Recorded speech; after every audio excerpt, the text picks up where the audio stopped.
देखना एक बहुत ही गहराई से सोचना है, क्योंकि हम तत्व ज्ञान समझ रहे हैं। अब जिस प्रभु ने सृष्टि रची 6 दिन में और 7वें दिन विश्राम किया, उसने 6 दिन में सृष्टि रच दी और जो आदेश निर्देश देना था वो दे दिया। अब क्या निर्देश दे रहे हैं कि मनुष्य को इतना बुद्धिमान बना दिया कि पृथ्वी के सभी जीव जंतुओं से ये सियाना हो, समझदार हो, उनको कंट्रोल करे, लेकिन खाए नहीं उनको, उनका मांस नहीं खाए। अल्लाह या निपुण परमात्मा का आदेश मांस खाने का नहीं। अब देखना प्रमाण 29 में, ये 28 आपने पढ़ा, 29 में फिर परमेश्वर ने उनसे कहा, मनुष्यों से, और सुनो, जितने बीज वाले छोटे छोटे पेड़ और सारी पृथ्वी के ऊपर हैं, पेड़, छोटे छोटे पेड़ सारी पृथ्वी के ऊपर हैं, और जितने वृक्षों में बीज वाले फल होते हैं वे सब मैंने तुमको दिए हैं, वे तुम्हारे भोजन के लिए हैं। परमात्मा ने कहीं भी मनुष्य को मांस खाने का आदेश नहीं दिया। ये है पूर्ण परमात्मा का संदेश, निर्देश, आदेश। इसके अतिरिक्त यदि किसी बुक में और किसी अन्य नबी या किसी अवतार या किसी गुरु पीर के कहने से आप जी मांस आहार करते हो, परमात्मा का निर्देश, परमात्मा का संविधान तोड़ रहे हो, उसकी आपको सजा मिलेगी। कैसे मिलेगी?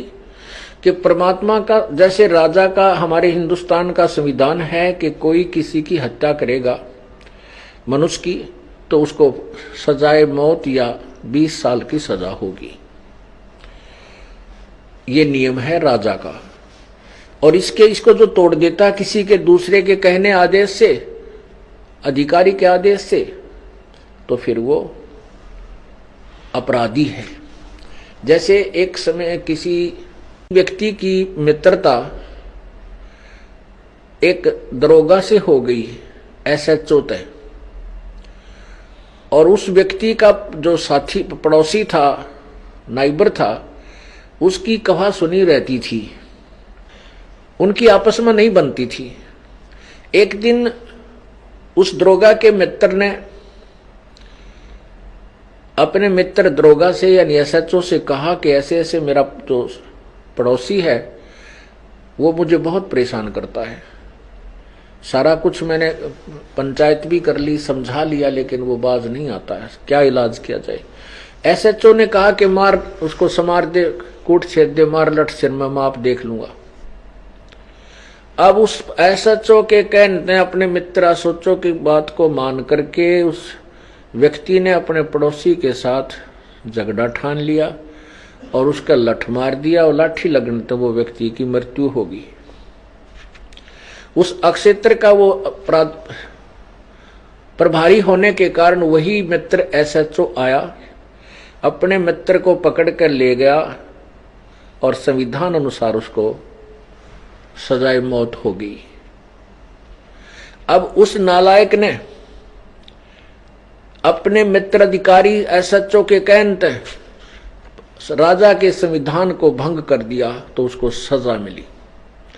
ये परमात्मा का विधान है, जो भगवान ने कहना सुनना था वो कह दिया, लिख दिया, बोल दिया। उसके बाद वो परमात्मा ने विश्राम किया, तख्त पर विराजमान हुआ। उसके बाद जो यहाँ के जो मालिक हैं, जैसे ब्रह्मा, विष्णु, महेश, ब्रह्म, इन्होंने फिर बागडोर संभाल ली। ब्रह्म ने, इन्होंने फिर आगे जो आदेश दिए हैं, या किसी के अंदर प्रवेश करके या वैसे कोई आकाशवाणी करके जो आदेश दिए, ये काल ब्रह्म के आदेश हैं, और आगे चल के वो कहीं किसी बुक में नोट करके उसको लागू किया गया है, तो पूर्ण परमात्मा के विधान को भंग किया है, उनको सजा मिलेगी, वो अब दोषी होंगे। अब देखना, अभी आपने 6वां दिन पढ़ा, अब आपने ये 29 नंबर पढ़ा। इसमें ये मनुष्यों के लिए केवल, फिर पढ़िए, फिर परमेश्वर ने उनसे कहा कि सुनो, जितने बीज वाले छोटे छोटे पेड़ सारी पृथ्वी के ऊपर हैं और जितने वृक्षों में बीज वाले फल होते हैं वे सब मैंने तुमको दिए हैं, वे तुम्हारे भोजन के लिए। आगे पशु पक्षियों को भी आदेश नहीं है मांस खाने का।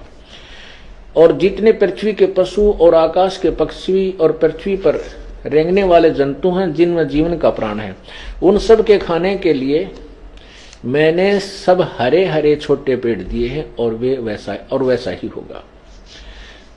तब परमेश्वर ने जो कुछ बनाया था वो देखा, वो अच्छा लगा, तथा सांझ हुई फिर भोर हुआ। इस प्रकार ये 6वां दिन हो गया। अब और परमेश्वर ने अपना काम जिसे वह करता था 7वें दिन समाप्त किया। उसने अपने किए हुए काम से 7वें दिन विश्राम किया।